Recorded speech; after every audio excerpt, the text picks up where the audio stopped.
मीठे बच्चे, बाप और बच्चों की एक्टिविटी में जो अंतर है उसे पहचानो। बाप तुम बच्चों के साथ खेल सकता है, खा नहीं सकता है। ओम शांति। बाप ने समझाया है बाप और बच्चों की एक्टिविटी में फर्क है। ख्याल करो इसमें बाबा का पार्ट क्या है और रथ का पार्ट क्या है। क्या बाप रथ द्वारा खेल सकते हैं? हाँ, खेल सकते हैं। जब कहते हैं तुम्ही से बैठूं, ऐसे ही तुम्ही से खाऊं, क्योंकि खुद तो वह खाते नहीं है। बच्चों के साथ खेलना वह तो बाप खुद समझते हैं, दोनों खेलते हैं। करते तो सब कुछ यहाँ ही तुम्हारे साथ है, क्योंकि वह सुप्रीम टीचर भी है। टीचर का तो काम है बच्चों को बहलाना। तर बाबा जेव्हा ब्रह्मा बाबामध्ये यायचे, त्या रथामध्ये जेव्हा यायचे तर तेव्हा खेळायचे बच्चांसोबत, वेगवेगळ्या प्रकारचे खेळ खेळायचे। तो वो ब्रह्मा बाबा भी और शिव बाबा भी दोनों खेलते थे बच्चों के साथ। पण बाबा म्हणता है कि मैं खाता नहीं हूं, कारण त्याचं आपलं स्वतःचं शरीर नाहीये। वो अभोक्ता है, वो खा नहीं सकता है, वो सिर्फ भासना लेता। आपण भोग लावतो बाबांना तो फक्त भासना घेतो, खात नहीं। लेकिन वो हमारी भावनाओं को स्वीकार करता है और भासना लेता है भोग की। लेकिन बच्चों के साथ वो खेलता है, क्योंकि वो उसका काम है हमको बहलाना, वो हमारा टीचर है। तर हसत खेळत आपल्याला शिकवतो पण तो। अगर भक्ति मार्ग में प्राप्ति होती भी है तो अल्पकाल की। भक्ति मार्ग में धक्के बहुत खाते हैं। ज्ञान मार्ग है सुख का मार्ग। भक्ति मार्गामध्ये प्राप्ती होते पण तेवढ्यापुरतं तेवढं, और धक्के खाते हैं, किती त्रास सहन करावा लागतो वेगवेगळ्या प्रकारचे ते भक्तीमध्ये जे प्रकार सांगितलेले। और यहाँ ज्ञान मार्ग है सुख का मार्ग। काल पण बाबा ने सांगितलं नाचो गाओ मौज करो। ये सुख का मार्ग बाबा ने हमें सिखाया है। इस रास्ते पर हम चल रहे हैं, सुख के रास्ते पर हम चल रहे हैं। भक्ती सोडून आता आपण पुढच्या टप्प्यावरती आलेलो आहे। हा आहे सुखाचा टप्पा, सुखाचा रस्ता। तुम जान गए हो हम सुख का वर्षा बाप से ले रहे हैं। भक्ति मार्ग में भी याद करना होता है एक को। जी सुरुवातीची भक्ति होती यानी चांगली भक्ति होती, एक को याद करते थे। एक की पूजा भी अव्यभिचारी पूजा है, वह भी अच्छी है। जे एकच असतं बुद्धीमध्ये, एक ही देवता, एक ही ईश्वर, एक ही परमात्मा बुद्धी में रहता है, तर बाबा म्हणतात ती पूजा श्रेष्ठ आहे। ती पूजा जी आहे, जी आपण स्टार्ट केली होती द्वापर युगामध्ये, एका शिवाची भक्ती करायचो, शिवाची पूजा करायचो, तर बाबा म्हणतात ती श्रेष्ठ आहे, ती चांगली आहे। भक्ति भी सतो रजो तमो होती है। आता भक्तीच्या पण वेगवेगळ्या लेवल है। तो अभी की जो भक्ति है वो नीचे के लेवल की तमो भक्ति है। सबसे ऊंच ते ऊंच सतोगुणी है शिव बाबा की भक्ति। भक्ति पण सतोगुणी है, जे आपण द्वापर मध्ये करत होतो। शिव बाबा की भक्ति। शिव बाबा ही आकर सब बच्चों को सुख धाम में ले जाते हैं। तुम ज्ञान को अलग, भक्ति को अलग समझते हो। ज्ञान को अलग, भक्ति को अलग समझते हो। हम भक्ति में थे, हमने भक्ति की सारी बातें की है, लेकिन अब हम ज्ञान में आ गए हैं। भक्ती वेगळी, ज्ञान वेगळं। आणि तिकडे भक्ती चालते ते म्हणतात शास्त्रामध्ये लिहिलेलं तेच ज्ञान आहे। भक्ती पूजा पाठ उपास तपास तीर्थयात्रा आणि शास्त्रामध्ये लिहिलेले ते ज्ञान आहे। ते भक्ती मार्गामध्ये त्यांनी त्याला मिक्स केलेलं आहे। लेकिन हम ये समझते हैं अब हमारी भक्ति पूरी हुई और अब हम ज्ञान में आ गए हैं। अब हमारी बुद्धि में समझ आ रही है, हम समझदार बनते जा रहे हैं, सारी बातों की क्लैरिटी हमको मिलती जा रही है।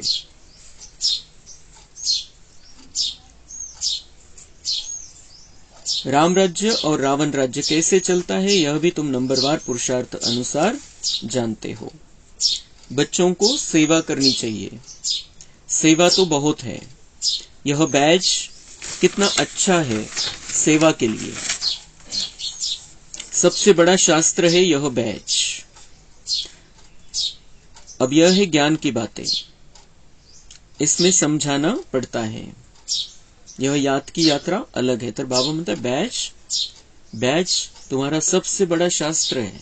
ये मुरली का आहे, ज्ञानतर आहे, पण बॅच शिवबाबाचा बॅच वही एक है। ये सारे ज्ञान का सार है और उस एक से हमें जुड़ना है। तर हे बॅचच्या द्वारे आपण समजून सांगू शकतो सगळ्यांना। बॅच कोणी लावायचं आहे? ज्यांचं बाबा मिलन झालेलं आहे आणि जे धारणेमध्ये चालत आहे त्यांनी आपला बॅच कंटिन्यू लावू शकतात। ते कुठेही गेले तरी बॅच लावून जायचंय। ज्यांचं बाबा मिलन झालंय आणि जे धारणेमध्ये चालत आहे तो उस बैच से भी बाबा म्हणते बहुत सेवा हो जाएगी आणि पुढे तर या बैचचं दर्शन करतील लोक, असं होणार आहे। बाबा कह रहे ये सबसे बड़ा शास्त्र है ये बैच। तो उसमें वो ज्ञान की बातें हम बैच के आधार से समझाते हैं और हमारी याद की यात्रा अलग है, ये अंदर ही अंदर चलती है। मेरा पार्ट ही है पतितों को पावन बनाने का। यह है बुद्धि का योग अथवा संग बाप के साथ।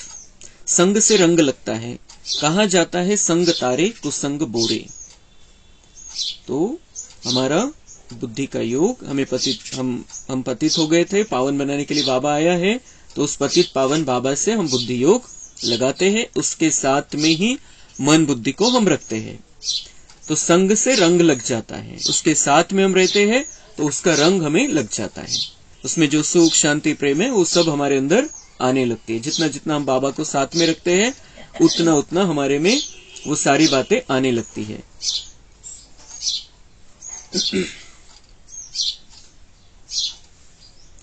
तो कहा जाता है संग तारे कुसंग बोरे। बाप से बुद्धि योग लगाने से तुम पार हो जाते हो। संग तारे कुसंग बोरे, संग से तर जाते हैं हम, और कुसंग में आने से, देह के संग में आने से या दुनिया वालों के संग में रहने से हमारी नैया डूब जाती है। जो आत्मिक उन्नति होनी चाहिए वो नहीं होती है। इसलिए बाप से बुद्धि योग लगाकर रखना है हमें निरंतर। तो बाप से बुद्धि योग लगाने से तुम पार हो जाते हो, फिर उतरना शुरू कर देते हो। हम पार हो जाते हैं, सतयुग में चले जाते हैं, फिर उतरते चलते हैं। तुम समझते हो हमारी आत्मा पतित है, वह पावन के साथ बुद्धि का योग लगाने से पावन बनती है। आत्मा को परमात्मा बाप को याद करना पड़ता है। जब आत्मा प्योर बने तब शरीर भी पवित्र बने, सच्चा सोना बने। यह है याद की यात्रा। योग अग्नि से विकर्म भस्म होते हैं, खाद निकल जाती है। तुम जानते हो सतयुगी नई दुनिया में हम पवित्र संपूर्ण निर्विकारी थे, 16 कला संपूर्ण भी थे। अभी कोई कला नहीं रही है, इसको कहा जाता है राहु का ग्रहण। सारी दुनिया खास भारत पर राहु का ग्रहण लगा हुआ है। ज्ञान चिता पर बैठने से तुम सुंदर बन जाते हो। हमारे अंदर विकार आने से हमारी स्थिति बिगड़ गई, हमारा भाग्य बिगड़ गया। तो यह है राहु का ग्रहण। अतः बाबा म्हणता है अभी ज्ञान चिता पर बैठो, ज्ञान के आधार से अपने जीवन को आगे बढ़ाओ, तो ये ग्रहण उतर जाएगा, तुम फिर से सुंदर बन जाओगे, सतोगुनी बन जाओगे। हम आत्माएं एक बाप को ही याद करती है। बुद्धि में आ गया है हम बिंदी है, इसको कहा जाता है आत्मा की रियलाइजेशन। बुद्धि मध्ये क्लियर आहे, हम समझते हैं बुद्धि के समझ के आधार से कि हम बिंदी है, तो इसको कहा जाता है आत्मा की रियलाइजेशन। म्हणजे आपल्याला समजलं चांगल्या प्रकारे की मी आत्मा आहे, मी आत्मा बिंदू आहे। फिर देखने के लिए इनसाइट, मग त्याच्यासाठी दिव्य ज्ञानाचं नेत्र पाहिजे। त्याला ते आत्माला जर बघायचं आहे तर दिव्य नेत्राच्या द्वारे आपण बघू शकतो, और वो दिव्य नेत्र है ज्ञान का। बाबा ने हमारा वो तीसरा नेत्र खोल दिया है और उस आधार से हम अपने आप को देख सकते हैं। यह तो है समझने की बातें, आत्मा को समझना है। मैं आत्मा हूं, यह मेरा शरीर है, हम यहाँ शरीर में आकर पार्ट बजाते हैं। पहले पहले हम आते हैं ड्रामा के प्लान अनुसार। इसको भी यह पता नहीं है कि देवी देवता धर्म की स्थापना कैसे हुई। चित्र तो है, परंतु वह कैसे स्थापन हुआ किसको भी पता नहीं है। तुम बच्चों को पता है, फिर तुम औरों को आप समान बनाते हो। तो किसी को भी ये पता नहीं, देवी देवता धर्म की स्थापना का कार्य अभी चल रहा है, बाबा हमें देवी देवता बना रहे हैं, लेकिन ये किसको भी पता नहीं है। हमको पता है और हम दूसरों को भी अपने जैसा बनाने की कोशिश करते हैं। बहुत हो जाएंगे तो जरूर फिर लाउड स्पीकर भी रखना पड़ेगा, कोई जरूर युक्ति निकलेगी, बहुत बड़े हॉल की भी दरकार पड़ेगी। तो यहां पर भी अभी कम है इसलिए लाउड स्पीकर की जरूरत नहीं है, लेकिन बाबा मानता है कि लाउड स्पीकर की जरूरत पड़ती है जब संख्या बढ़ती है, हॉल भी बड़ा चाहिए। तो वो सारी व्यवस्थाएं बाबा जैसे प्रेरणा देगा वो हम करते रहेंगे। तिथली गोष्ट काय होती की तिथं जोपर्यंत बाबा होते तोपर्यंत लाउड स्पीकर वापरायची गरज नाही पडली। जे पांडव भवन मध्ये छोटा रूम आहे, मध्ये आपण जेव्हा भोजनासाठी जातो तर मध्ये एक रूम आहे, तर त्या रूम मध्ये बाबांची मुरली चालायची। त्याच्यानंतर मग हिस्ट्री हॉल मध्ये चालायला लागली, मग ओम तिथली जागा कमी पडली, मग ओम मेडिटेशन रूम बनवला समोर, मेडिटेशन हॉल बनवला, मग ओम शांती भवन बनवलं समोर, ती जागा कमी पडायला लागली, शांतिवन मध्ये डायमंड हॉल झाला। तो ये बाबा सारा जैसे जैसे जरूरत है वैसे वैसे वो सेवाएं होती रहती है। जैसे कल्प पहले जो कुछ एक्ट की थी वही फिर होगी, यह समझ में आता है। बच्चे वृद्धि को पाते रहेंगे। तो बच्चे तो बढ़ने ही वाले हैं, क्योंकि वो संख्या अभी पूरी नहीं हुई है जो सतयुग त्रेता में होगी। बाबा ने समझाया था शादी के लिए जो हॉल आदि बनाते हैं उनको भी समझाओ।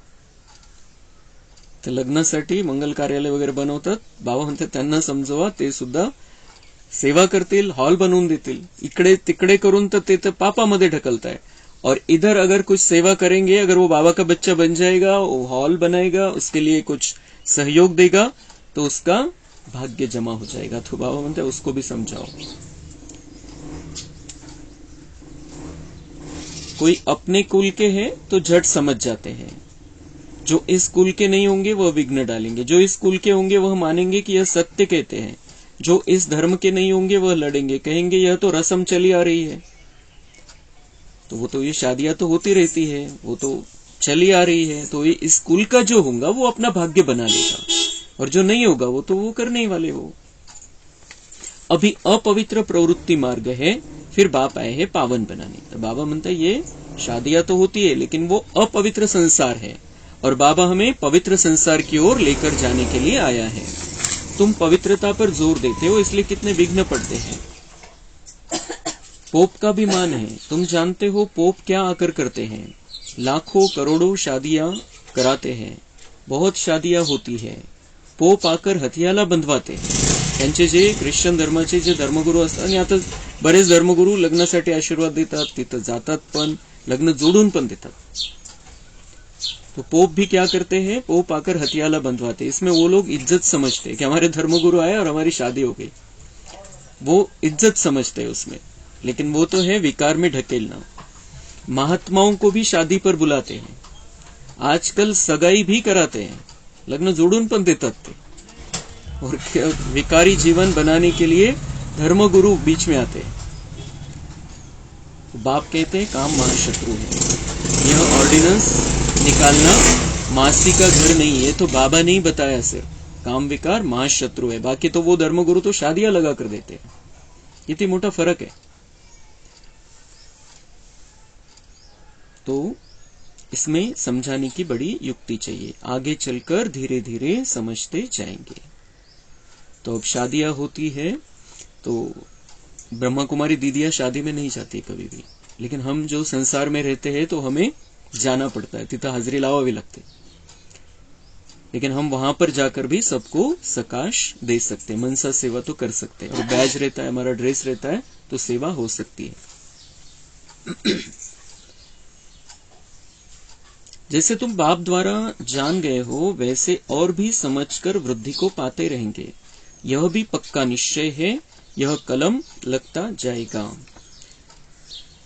गवर्नमेंट को हर वर्ष घाटा पडता है, ये वेगवेगळ्या प्रकारचे आंदोलन होतात, गव्हर्नमेंटला घाटा होतो, तोटा होतो, नुकसान होतं, तो फिर टैक्स बढ़ाए जाते हैं।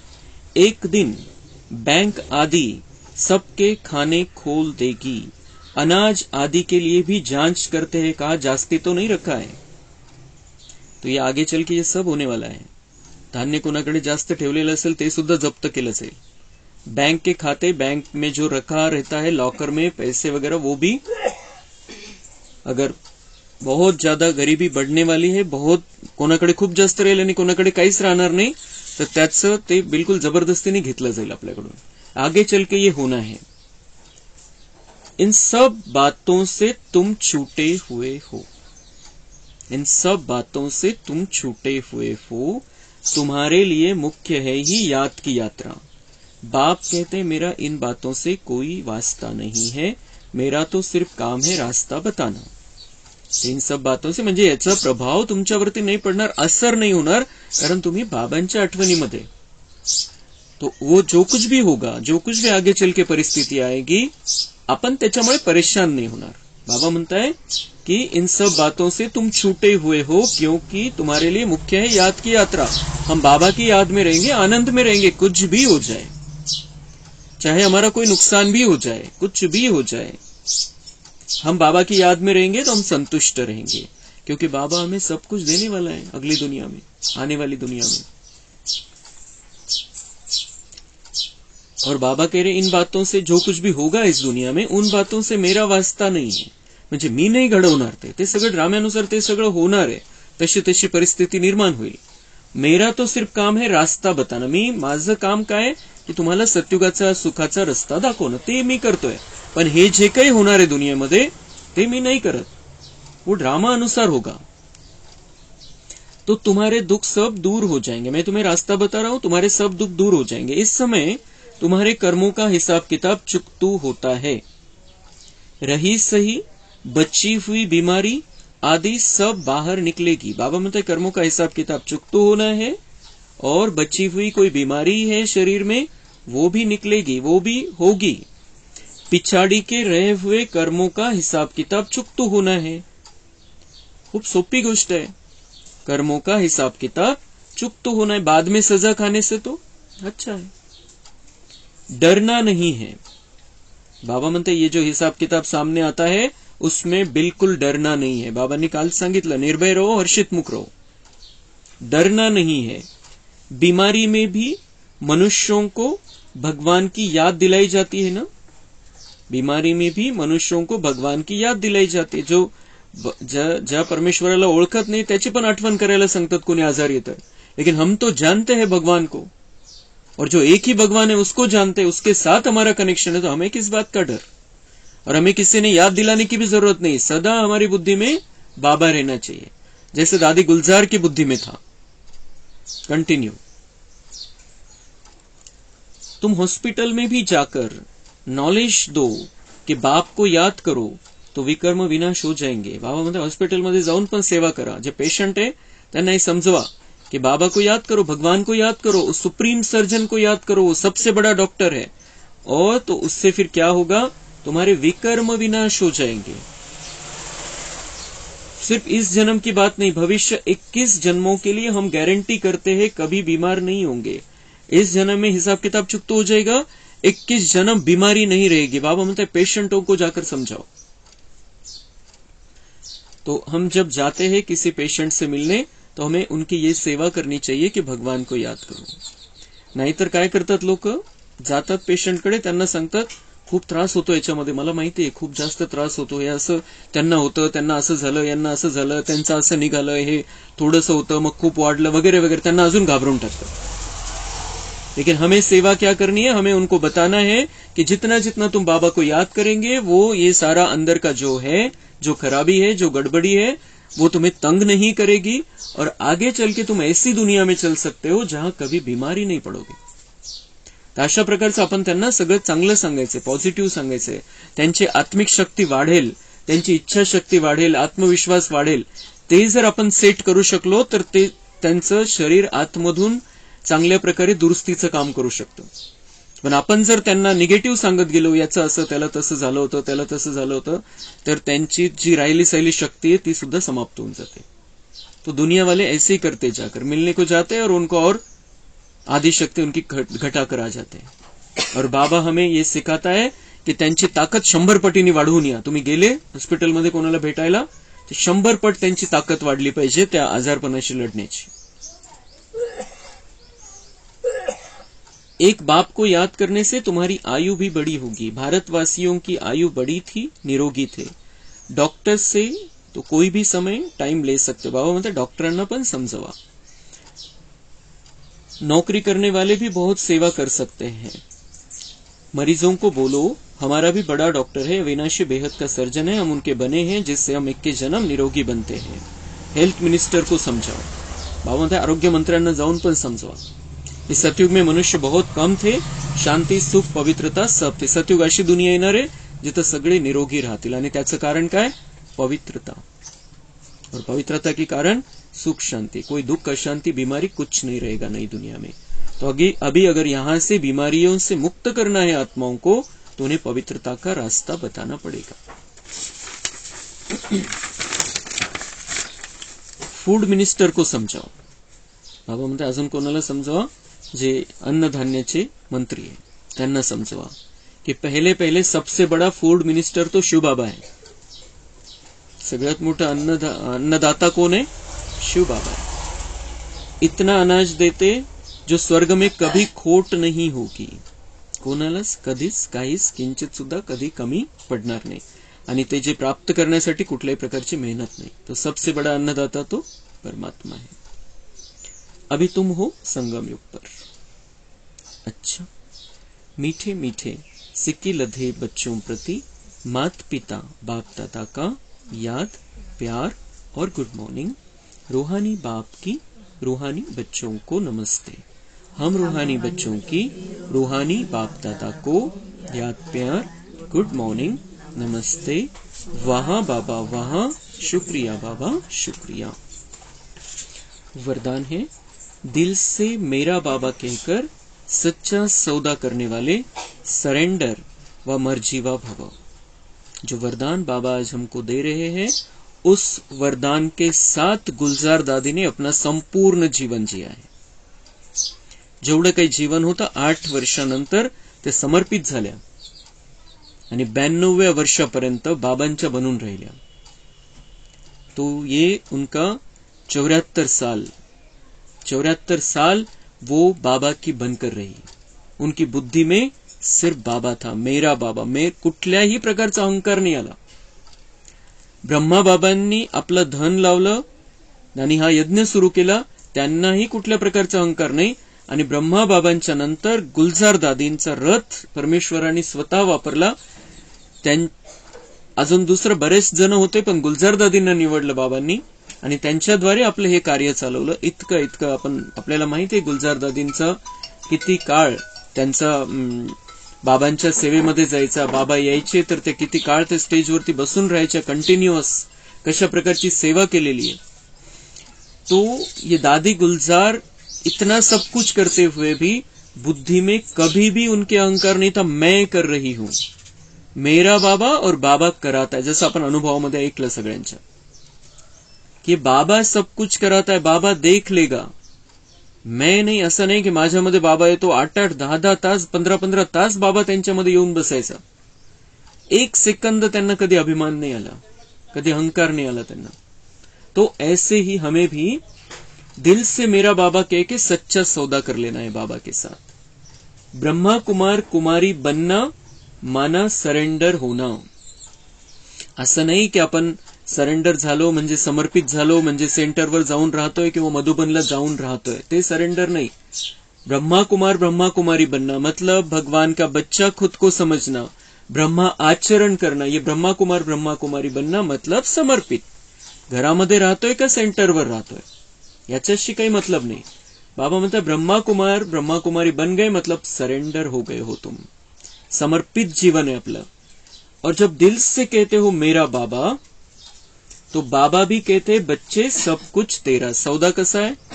हम जब बाबा को कहते मेरा बाबा, मेरा सब कुछ बाबा है और मेरा जो है वो बाबा का है, तो बाबा वो सौदा त्याचं रिटर्न काय? बाबा भी कहता है बच्चे सब कुछ तेरा, और बाबा के पास तो क्या नहीं है. तो बाबा, हम अपने आप को बाबा पर समर्पित कर दे बाबा का सब कुछ हमारा हो जाएगा। जो सुख शांति के लिए दुनिया भटक रही है, थोड़ी सी सुख शांति मिल जाए, उस सुख का शांति का भंडार सारा हमारा हो जाएगा। और सतयुग में जाकर हम राज करेंगे। तो चाहे प्रवृत्ति में हो, चाहे सेंटर पर हो, लेकिन जिसने दिल से कहा मेरा बाबा, तो बाप ने अपना बना लिया। जिसने दिल से स्वीकार कर लिया वो मेरा बाबा है, वो मेरा है, तर बाबा म्हणता है तो बाप ने अपना बना लिया. आपण स्वीकार करायचंय, बाबा तर तयारच आहे आपल्याला आपलं बनवण्यासाठी. यह दिल का सौदा है, मुख का स्थूल सौदा नहीं. सरेंडर माना श्रीमत के अंडर रहने वाले. सरेंडर माना श्रीमत के अंडर. सरेंडर समर्पित, त्याचा अर्थ बाबा इंग्लिश शब्दांशी पण खेळतो. सरेंडर म्हणजे काय? श्रीमत के अंडर रहने वाले, श्रीमतच्या नुसार चालवणारे स्वतःला. श्रीमतच्या अंडर, श्रीमत सर्वोपरी. श्रीमत आपल्या मन बुद्धीवरती बिल्कुल तिचा अधिकार आहे आणि त्याच्यानुसार आपण चालतोय. तो समर्पित, सरेंडर मतलब श्रीमत के अंडर रहने वाले. ऐसे सरेंडर रहने वाले ही मर जीवा ब्राह्मण है. हमारा ब्राह्मण जन्म हुआ है और ब्राह्मण हम बनकर रह रहे हैं और जिंदा है हम ब्राह्मण बनकर. किसको कहेंगे? जो ऐसे सरेंडर हो जाते हैं कि मेरा बाबा, सब कुछ बाबा का और बाबा की श्रीमत पर चलने वाले. तो ऐसा हमें बनना. इस वरदान को जो दादी ने जीवन में अपना लिया था, उस वरदान को आज दादी के दिन हम अपने जीवन में संभाले, शामिल कर ले कि वो मेरा बाबा है और मेरा सब कुछ बाबा का है. ये सौदा कर लेना है हमें आज. स्लोगन है, अगर मेरा शब्द से प्यार है तो अनेक मेरे को मेरे बाबा में समा दो. मेरा शब्द खूप आवडतो, हे माझे, हे माझे, हे माझे. तर बाबा म्हणताय अगर उस शब्द से प्यार है, अनेक मेरे को, ये मेरा मेरा नहीं, मेरा बाबा बस. और मेरा बाबा में सब कुछ हमारा हो जाएगा. फिर आज हम सबकी अति स्नेही बाप दादा के नैनों की नूर अपने दिल में दिलाराम बाप को बसाने वाली बाप दादा का रथ छोटा नंदी दादी गुलजार जी 11 मार्च 2021 को अव्यक्त वतनवासी बनी. 11 मार्च 2021, 3 वर्षापूर्वी दादींनी आपलं हे स्थूल शरीर सोडलं आणि बाबांकडे गेल्या. आणि तो दिवस पण कसा होता? सद्गुरुवार, महाशिवरात्रीचा दिवस. आणि महाशिवरात्रीला पण कधी गेल्या त्या? सगळ्या सेंटरवरचं झेंडारोहण झालं होतं आणि त्यानंतर दादींनी शरीर सोडलं. तो शिव का रथ महाशिवरात्रि के दिन, बाबा के अवतरण का यादगार महाशिवरात्रि, और बाबा ने अपना उस रथ के द्वारा कार्य करने की समाप्ति भी महाशिवरात्रि के दिन कर दी. आणि 92 वर्षाचं वय होतं दादींचं त्यावेळेला. 92 वर्षाच्या वयामध्ये दादी तोपर्यंत त्यांनी संपूर्ण सेवा केली. शेवटचे 3 वर्ष त्यांनी, ते शरीर बिमार होतं पण त्यांची मनसा सेवा चालू होती. त्यांना सगळं पुढचं चित्र दिसायचं. आणि बऱ्याच, आणि एकदा दादींनी, तो कोरोनाच्या आधी दादींनी संदेश आणला होता बाबांकडून कि अभी 6 महीने सब अनाज का स्टॉक करके रखो घर में वगैरह वगैरह, जो संदेश आणला होता. आणि नंतर 6 महीन्यानंतर कोरोना आला होता. तो दादी सब देखते थे, वहां बीमार भी थे लेकिन सब अगला चित्र उन्हें स्पष्ट दिखाई देता था और बाबा के साथ में थी कंटिन्युअस. आणि त्यांची यादगार भक्ती मार्गामध्ये कोणती? भक्ती मार्गामध्ये एक मोठा नंदी असतो त्या शिवाच्या मंदिरामध्ये, आणि त्याच्यासोबत एक छोटा नंदी पण ठेवलेला असतो. तो बड़ा नंदी है ब्रह्मा बाबा की यादगार और छोटा नंदी है दादी गुलजार की यादगार. तो आज उनके पुण्य स्मृति दिवस पर हम सब उनके अनमोल वचन अपने जीवन में उतारकर उनके स्नेह और बाप दादा की पालना का रिटर्न करें. यही उनके प्रति सच्ची श्रद्धांजली है. तर दादींचे अनमोल वचन, दादींनी जे काही शिकवलेलं आहे आपल्याला, ते आपल्या जीवनामध्ये आपण उतरवायचे. हीच दादींना खरी श्रद्धांजली. त्यांची महिमा गायची, त्यांची आरती पूजा नहीं करायची आपल्याला, लेकिन उन्होंने जो सिखाया है वो हमें अपने जीवन में लाना है. तो मधुबन से उनके 8 अनमोल वचन आए हैं, उनको हम जीवन में अपनाएंगे. गुलजार दादी जी द्वारा उच्चारित कुछ अनमोल वचन. पहला, अपनी सब जिम्मेवारियां बाबा को देकर डबल लाइट रहो तो खुशी में नाचते रहेंगे. जिम्मेदारीचं जे ओझं आहे, आपल्याला जे वाटतं की मला हे करायचंय, मला हे करायचंच आहे, हे झालंच पाहिजे, असं झालंच पाहिजे, त्याचा जो लोड असतो, करायचं आहे, कर्तव्य कर्म सगळं आपल्याला करायचंय, पण लोड आणि त्या परिणामाची जी चिंता आहे ती आपण बाबांना सोपवून द्यायची. डबल लाईट राहणं आहे. सगळं काही करायचंय, घाबरायचं नाहीये सगळं काही करत असताना, पण सावधानी ठेवायची. हे फक्त बाबा आपल्याला शिकवतो की सावधान राहून सगळं तुम्ही करायचंय.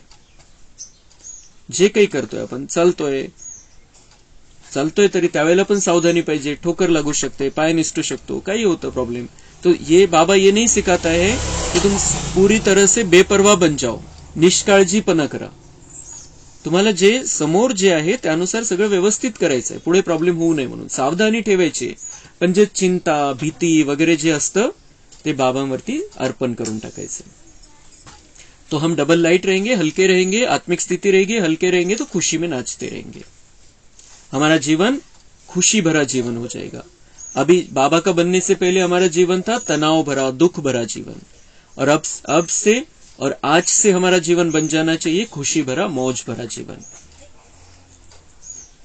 मन बुद्धि को एक बाप में लगाना, एकाग्र करना ही सच्ची साधना है. मन बुद्धि को एक बाबा में लगाना. मन बुद्धि बाबामध्ये पाहिजे, इकडे तिकडे भरकटू द्यायचं नाही. जाईल इकडे तिकडे मन बुद्धि, पण ताबडतोब बाबामध्ये लावायचे पुन्हा. यही सच्ची साधना है हमारी. एकाग्र कर देना है बाबा पर, सदा बाबा दिखाई देना चाहिए, बाबा की बातें बुद्धि में रहनी चाहिए हमारे. हीच खरी साधना है. तो जब साधन काम नहीं करेंगे आगे चलकर, यही साधना हमारे काम में आने वाली है. परमात्मा प्यार ही निस्वार्थ प्यार है, इसके रिटर्न में सिर्फ समान बनो. परमात्म्याचं प्रेम हेच निस्वार्थ प्रेम आहे.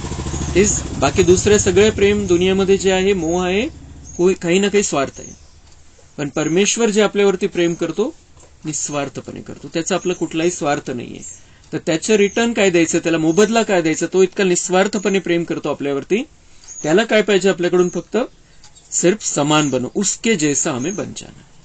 जैसे दादी बाबा जैसी बन गई थी, गुलजार दादी बाबा जैसी बन गई थी, वैसा हमें भी बाबा जैसा बन जाना है. बाबा के साथ का अनुभव करने के लिए मन बुद्धि को क्लीन और क्लियर रखो. बाबा ने कल ही बताया हमें कि सच्चे दिल पर साहेब राजी. मन बुद्धि में शुद्धता, स्वच्छता, सफाई होनी चाहिए. तो बाबा के साथ का अनुभव करना है हमें. तो सोबत आहे आपल्या, याचा अनुभव करायचा आहे, त्याच्या शक्तीचा, प्रेमाचा अनुभव करायचा आहे. तर मन आणि बुद्धीला स्वच्छ ठेवायचंय, व्यर्थपासून मुक्त ठेवायचंय, विकारांपासून मुक्त ठेवायचंय. तर मग बाबांच्या साथीचा अनुभव होत राहील. सर्वशक्तिवान बाप साथ है तो सदा मौज में रहो, न मूंझो, न घबराओ, न कभी दिल शिकस्त हो. सर्वशक्तिवान बाप के साथ में रहना है, उससे फायदे क्या होंगे, हम सदा मौज में रहेंगे, सदा आनंद. न मूंझो, न घबराओ, न कन्फ्युजन राहील कधीच गोंधळ नाही राहणार, गोंधळून नाही जाणार आपण कि अब क्या होगा, अब कैसे होगा, अब क्या करूं. क्या करना है बाबा बता देगा, हमें सिर्फ मन बुद्धि को क्लियर रखना है. कैच करेंगे हम बाबा के डायरेक्शन को. फिर तो न मूंझो, न घबराओ, न कभी दिल शिकस्त. कधीही आपण निराश नाही व्हायचे. निराशा हा आपल्या जीवनामध्ये सगळ्यात मोठा धोका आहे. आशा आहे आपण आशावादी आहे तर आपण काहीही करू शकतो, शून्यातून विश्व निर्माण करू शकतो. पण निराशा आली की सगळं संपलं. इसलिए बाबा हमें बार बार ये समझाता है, न घबराना है, न दिल शिकस्त होना है, निराश नहीं व्हायचे कधीच. क्योंकि बाबा के बने हैं, बहुत बड़ी बात हो गई हमारे जीवन में. अब हम बाबा के बन गए हैं. अंतवाहक शरीर द्वारा सेवा करने के लिए डबल लाइट बनो. अंतवाहक शरीर म्हणजे फरिश्ता रूपामध्ये सेवा करायची आपल्याला, तर त्यासाठी डबल लाइट बनायचंय. एक आत्मिक स्थितीमध्ये राहायचंय आणि एक अपन सगळे ओझे बाबांना अर्पण करून टाकायचे. बाबा को दिल का हाल सुनाओ, नैनों में बसाओ तो किसी में आंख नहीं डुबेगी. दिल का हाल बाबा को सुनाना है. बाबांशी बोलायला सुरुवात करायची आणि बाबा ऐकतो. बाबा चांगल्या प्रकारे ऐकतो आणि बाबांचं लक्ष सगळं बच्चांकडेच आहे. एकदा बाबांची मुरली चाललेली होती आणि जगदीश भाई अमेरिकेमध्ये सेवा करण्यासाठी गेले होते. भाषण करण्याच्या आधी त्यांनी बाबांची आठवण केली आणि बाबांची इकडे त्यावेळेला मुरली चालली होती. तर बाबांनी मुरली थांबवली मध्ये आणि सांगितलं की देखो जगदीश बच्चा मुझे याद कर रहा है, तो इसका मतलब बाबा के सब बच्चों पर नजर रहती है। तो इसलिए हम ऐसा न समझे की हम बाबा को सुनाएंगे, बाबा सुनेगा या नहीं सुनेगा। बाबा सगळं ऐकतो, सगळं बघतो। बाबा म्हणतात मुझे बच्चों के सिवाय कुछ काम थोड़ी है। तो हम सिर्फ वो आत्मा समझकर बैठकर बाबा को सुनाएंगे तो बाबा सुनेगा। दिल का हाल बाबा को सुनाना है। नैनों में बसाओ तो किसी में आंख नहीं डूबेगी। बाबा को नैनों में, बाबा को देखते रहना है, गुप्त नेत्र से, तीसरे नेत्र से, बुद्धि के आंखों से, तो दूसरे किसी में आंख नहीं डूबेगी। कोई हमें प्रभावित भी नहीं करेगा, कोई हमें आकर्षित भी नहीं करेगा, कोई हमें डरा नहीं सकेगा, कोई हमें परेशान नहीं कर सकेगा। दूसरे में आंख नहीं जाएगी, बाबा को आंखों में बिठाना है। अंतिम समय में मनसा सेवा करने के लिए सर्व शक्तियों का स्टॉक जमा करो। अंतिम समय में मनसा सेवा करनी, अनेक आत्माओं को शक्ती देणी आहे, सकाश देणी आहे, तर आधी आपल्यामध्ये सगळ्या शक्तींचा स्टॉक जमा पाहिजे। आणि नेहा दीदी ज्यांनी दादींच्या रथाची सांभाळ केली 3 वर्ष, त्या सांगतात दादींची अशी स्थिती होती, एकही शक्तीची इतकीशी सुद्धा कमी नाही त्यांच्यामध्ये। असं ते 3 वर्ष बिमार ते शरीर, पण त्यांच्यामध्ये एकही शक्तीची कमी 1 सेकंदही नहीं जाणवली। नेहा दीदींचा अनुभव। और इस कारण से वो मनसा सेवा कंटिन्यूस करती रही। शरीर बीमार था लेकिन मनसा सेवा चलती रही। तो ऐसे हमें अंतिम समय में मनसा सेवा करनी है, अनेक आत्माओं का कल्याण करना है। सर्व शक्तियों का स्टॉक हमारे अंदर जमा होना चाहिए। वो आएगा बाबा की याद से, बाबा के प्यार में। अच्छा, कम बोलो, धीरे